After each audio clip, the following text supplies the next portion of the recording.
Thanks for staying with us. We have in the studio for the first time Councilwoman Jolien Caraballo from District 4, and we've invited her in to find out more about her and what her background is about and what your ideas are for the council. Thank you for joining us. Thank you for having me, Ed. Good to have you here. You are our newest council member in the District 4 seat right now, but you are not new to the city. You're a long-term person here, grew up in this town. So let's find out a little bit about that, your background here. Yeah, I'm very honored to be part of our community. I've been part of our community since 1991. I moved here when I was about 11 years old. I got to attend the Southport Middle School. Actually, I was the first full graduating class of Southport Middle School. I was there when it very first opened. A little bit of history right there. Yep, and I attended Port St. Lucie High School and IRSC as well. And so, yeah, I got to watch the city grow to, I think it was approximately I think it was around 50,000 people when I moved here, and now it's over 160,000. And so I got to see it. So you and the city kind of grew up together, hand in hand, in sort of a sense. So absolutely. Appropriate to you to be here to talk about it. Yeah. You also are not completely new to city government because you were an intern at City Hall some time ago. Let's talk about that. Yeah, I actually had a unique opportunity when I was in high school to intern for Nina Baranski, who is an awesome force in the city, as everybody knows, in our public relations director. She was our community services director here, right? And so this is the Nina Baranski studio. I was just going to say that. Right now, by the way. Yeah, dedicated to her, and rightfully so.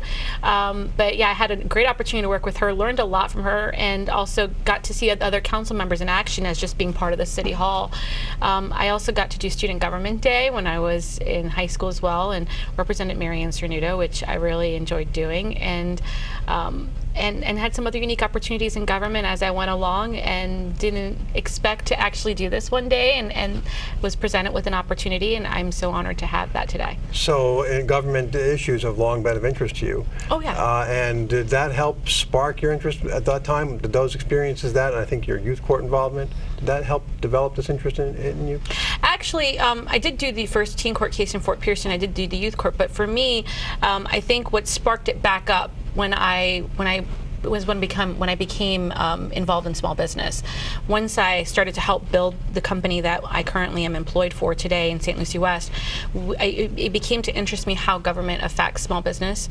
And so for that became very personal to me. And at that point in time, that's when I really started to look at city government and how it not just affects small businesses, but everything else in our community.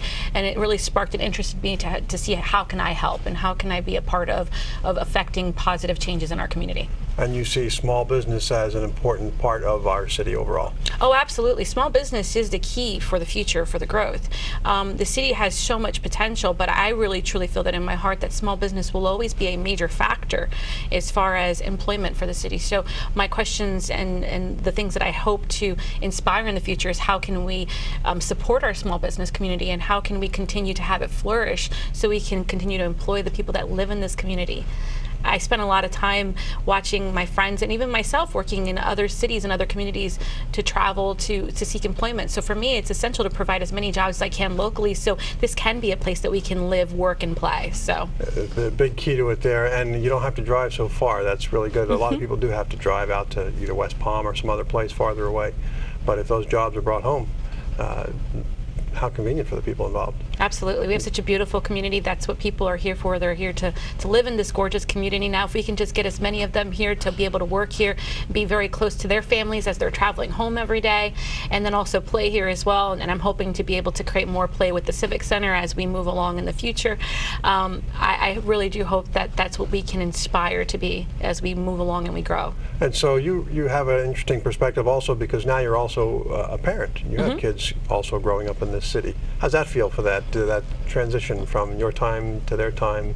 Now attending It starts schools. to age you, first of all. You start to realize very quickly that you are getting older, and seeing it through their eyes. I'm very fortunate. I do have a 3-year-old daughter and a 12-year-old son who are growing up in this community as well, and it gives you, of course, as you have children yourself, it gives you that internal sense of responsibility. No longer is it a selfish reasoning behind the decision making you're doing. You now see your children through those eyes, and you realize that this is the future, and whatever you're building is going to affect them and affect your grandchildren and your great-grandchildren.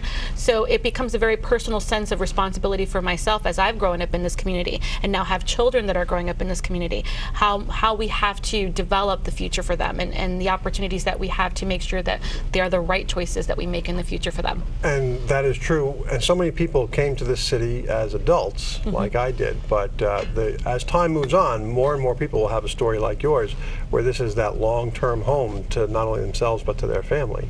And that's got to bring some good things as well. That's got to bring a sense of community pride and spirit that just kind of grows through the generations. So the businesses that you are interested in, do you see room for growth in business in Port St. Lucie? Do you think there's more opportunity out there? Or do you think we've maxed out? Where do you see gosh, that? not even close to maxed out. With the opportunity of Crosstown, the expansion that's about to happen, and it's going to meet East and West, having more growth in the eastern section, of course, is something that absolutely interests me. There's so much potential there. Hopefully, with the future, if the city center will become developed in that area, we could end up having a phenomenal downtown area. So I continue to inspire to see that happen one day. Also in the western section, as you know, that western annexation portion, the Southern Grove, Riverland, Kennedy area, that is going to be an awesome job corridor. So there's so many opportunities that we have coming forward for the residents here. I'm hoping people are just as excited as I am about those opportunities, and I look forward to that growth that we're about to have as well. I mean, there's going to be a lot of new people and a lot of new faces coming into the city. I can't wait to welcome them with open arms. We are open for business. We have plenty of opportunity. In fact, I think Port St. Lucie was named recently, what, 13th best business to best place to actually have a business. Best place for a new business. That's, I think it was. Yeah. That's right. In the whole country. We were chosen by Forbes, best place to start a business. Yeah. And so we've gotten quite a few accolades like that recently. They've been coming out from real estate companies, from Forbes, from other online retailers, or seeing Port St. Lucie as this place with a future. Yeah, Port St. Lucie is a place to be. I mean, if you look even back when we had the maximum amount of growth, we were, what, first in the nation as far as growth, and that was by New York Times, I believe, before the recession came. And so it's no surprise to me that Port St. Lucie is getting back in that direction, and I would not be shocked tomorrow if we were first. We have, again, I think the greatest potential in the state of Florida, and I, like I said before, I'm just honored. I'm absolutely honored to have the opportunity today to help shape and mold that future. It's an exciting time to be involved with it. You were sworn in March... actually, February 25th. February 25th. February 25th, okay. And already you've been to Tallahassee. You've gone up to represent the city up there. How'd that go? Oh my gosh, what an awesome opportunity.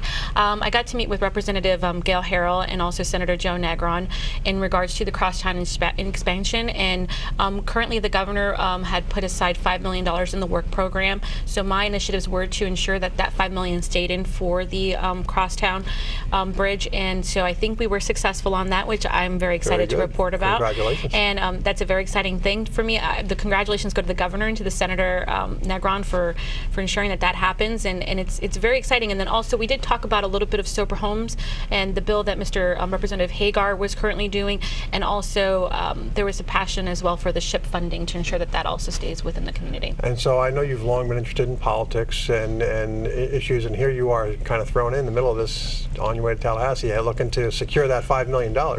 That must have felt some pressure for one of your first things to do as a council member.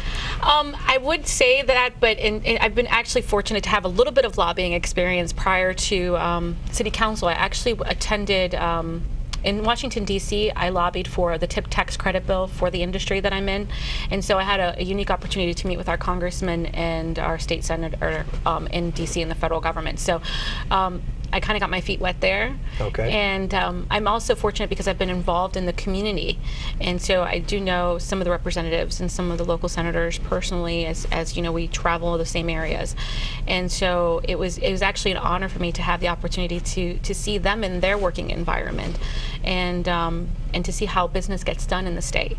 And I got to say, overall, the state of Florida is doing a great job. I watch them work. I watch them come up with these ideas that they have, and they're very passionate to get the agenda moving and to get the job growth in the state. But they're also very passionate about supporting the city of Port St. Lucie. So it was excellent. So you weren't a newcomer to the lobbying idea. And in business, do you think those business skills that you have from running a business here locally, do you think that will translate into something you can use on the council? Oh, I definitely do believe so. The business side of it is, I think, essential, because I look at the city as, you know, basically it's a big business, and it's a $500 million, you know, budget, but it's a bigger budget than what we have in a small business. But nonetheless, you know, it translates to the same things. And so, yeah, I do feel that very strongly that those business skills will help me in the future make some really good decisions for the city. Of course, as a newcomer, I don't not imagine that I don't have a lot to learn. I'm sure I have a ton to learn.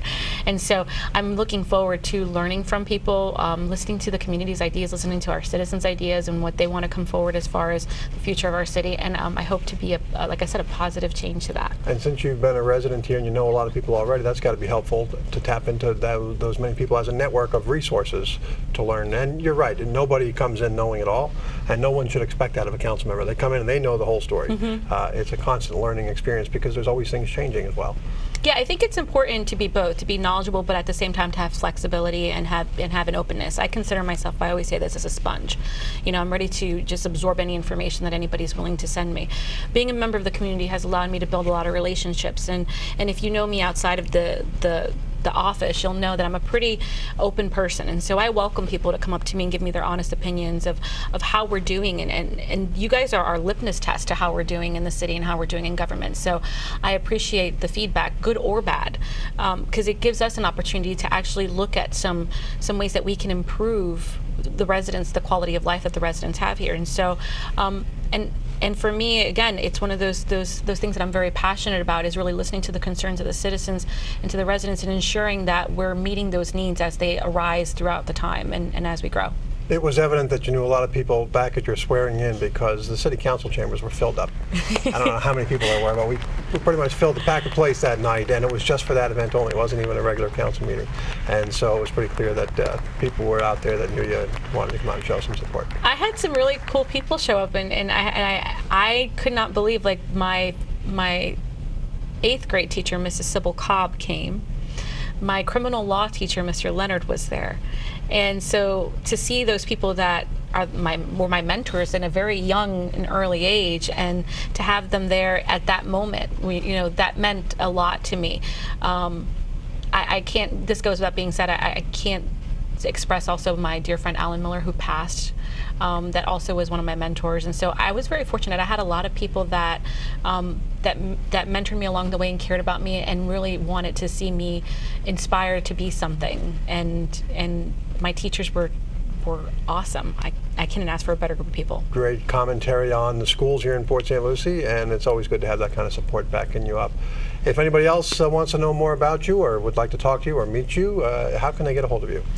They can contact the office at any point in time. They can also contact me on my email, which is district4@cityofpsl.com. If there's ever any questions, if you want to set up a time to discuss anything with me, please feel free to.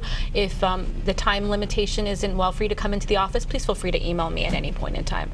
And I would love to hear your concerns, your suggestions, and your ideas for the future and how I can help better your community. Great. Councilwoman Jolien Caraballo, thank you for coming in to meet our viewers and talk about yourself a little bit and making yourself available. If somebody wants to get a hold of you, now they know how to do it. Awesome. Thank you so much, Ed. Appreciate having me here today. Anytime. Thanks. Thank you very much. Okay. And we'll be back after this quick message. Stay with us.